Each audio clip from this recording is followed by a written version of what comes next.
Hi everybody, and it's Molly here again with another tip from Make Changes, Not Excuses. Never dim your light just to please others. I learned that lesson from my own son. When my son was 15, he came to me, he was being bullied, and he came to me one day and he said, Mom, I'm not going to go back to school. I don't want to go to school anymore.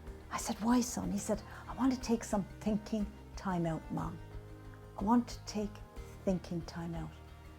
I said, okay, son, and what are you going to do with the thinking time? He said, I'm going to think about where in the world am I called to live and where in the world am I called to be. Today he lives in Ecuador. And the other vital thing he taught me that day, his wise face looked at me that day at 15 years old and he said to me, Mom, he said, I'm not like the rest of you humans, he said, who just came here to work. I didn't come on the planet just to work. He said, I came here on the planet to be. So the big tip here is, never dim your light for somebody else. You be the light that you came here to be in the world. Make the changes today.